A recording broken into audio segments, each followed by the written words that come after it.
Aulon Luxor.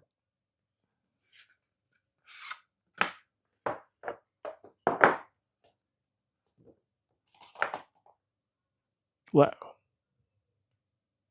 untuk desainnya benar-benar keren ya.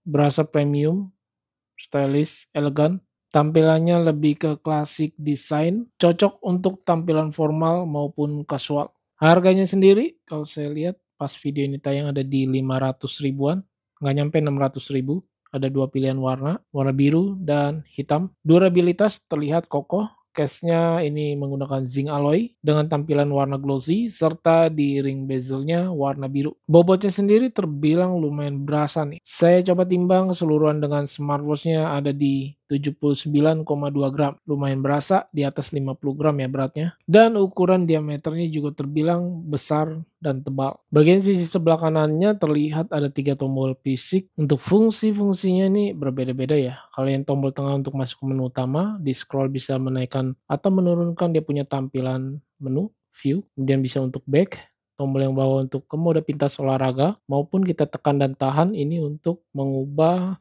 jalur pintas lainnya. Seperti ini kita bisa atur. Sedangkan tombol yang atas ini untuk meredupkan layar aja. Kemudian untuk ganti pilihan watch face seperti biasa. Di tombol tengah ini kita bisa putar-putar dan tampilannya ini analog watch face, jarum jam detiknya menyatu. Untuk tema atau view UI ini tersedia bisa ada beberapa pilihan tema dengan double klik di bagian tombol crown ini kita bisa ubah-ubah tampilan tema atau view UI. Ketika melihat 3 buah tombol fisik ini mengingatkan saya seperti jam tangan konvensional pada umumnya ya, pada biasanya. Karena dia punya ukuran diameter yang cukup besar, layarnya juga ikut besar nih guys, sampai 1,53 inch. Ini besar banget ya. Dengan resolusi 360 kali 360 pixel dan panel layarnya ini masih menggunakan IPS, belum AMOLED. Kalau saya tes untuk di luar ruangan, layarnya ini cukup terang, tapi memang tidak seterang layar panel AMOLED ya. Touchscreen-nya terbilang smooth, ringan, dan menurut saya untuk animasi ini berasanya nggak ada ya, smooth dan ringan aja sih. Untuk daya tahan baterai yang terbilang cukup oke. Kalau saya tes ini atau tertulis di deskripsi produk bisa bertahan sekitar 10 harian. Dalam catatan penggunaan normal ya,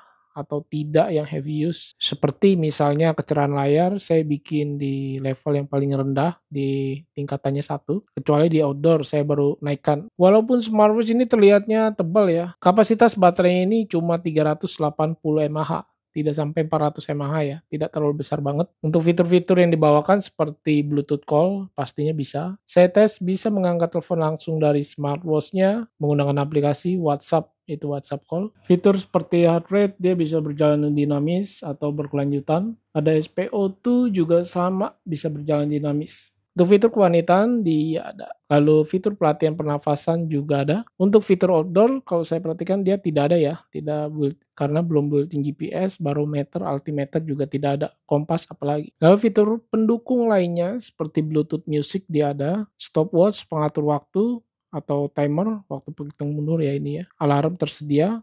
Permainan adalah games, cuma ada satu pilihan. Pengaturan waktu kita bisa ubah secara manual. Di sini kita bisa atur 12 jam atau 24 jam AM PM-nya. Kemudian kalkulator ini pastinya tersedia. Lalu fine phone saya coba tes. Oke, dia bisa ada getar dan bersuara ya. Kemudian yang saya perhatikan tidak ada di smartwatch ini adalah remote kamera. Saya perhatikan remote kamera tidak tersedia ya. Coba saya lihat di aplikasinya. Untuk aplikasinya sendiri menggunakan FitCloud Pro. Oh, ternyata ada di aplikasinya guys, fitur remote kamera ini. Jadi kita harus terhubung dulu ya. Dan kalau saya tap, ini ada timer waktu penghitung mundur. Dia tidak bisa langsung mengambil gambar, tidak bisa dihilangkan juga untuk fitur timernya. Aplikasi pihak ketiga, misal seperti Strava, kalau saya perhatikan tidak ada. Di sini hanya ada Google Fit dan Health Connect. Pengingat untuk minum di sini ada, pengingat aktivitas juga ada di sini, atau pengingat lamanya berdiri ya. Lamanya duduk maksudnya untuk berdiri. Untuk tampilan aplikasi ini olahraganya terbilang cukup oke nih di sini. Kalau kita perhatikan tampilannya seperti ini. Untuk watch face yang kita bisa pakai dari aplikasinya banyak pilihannya dan di sini kita bisa custom pilihan watch face seperti masukkan foto dari galeri smartphone kita ke aplikasi. Tetapi yang saya coba tes di sini hanya bisa menampung satu pilihan watch face saja, tidak bisa banyak seperti ini. Jadi ketika kita mau pilih watch face baru, yang lama tergantikan. Untuk fitur olahraga juga dia belum built-in GPS ya pastinya. Dan menurut saya ini smartwatch lebih ke fashion sih ya, atau ketampilan sehari-hari aja. Dan tampilan olahraganya segini aja, nggak bisa menampilkan banyak detail data olahraga. Dan Bluetooth Music pun di data fitur olahraganya tidak ada.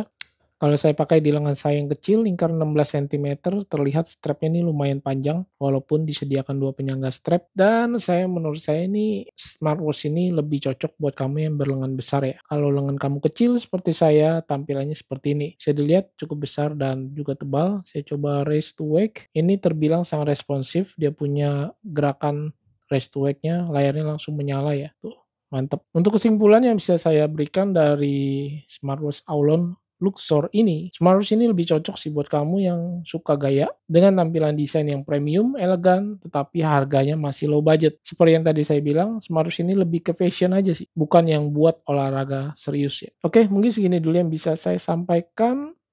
Nyobain smartwatch Aulon Luxor, smartwatch terbarunya dari Aulon yang terlihat tampilannya nih elegan ya, pakai banget. Cuma ya ukurannya aja besar. Thanks for watching dan nantikan video saya selanjutnya.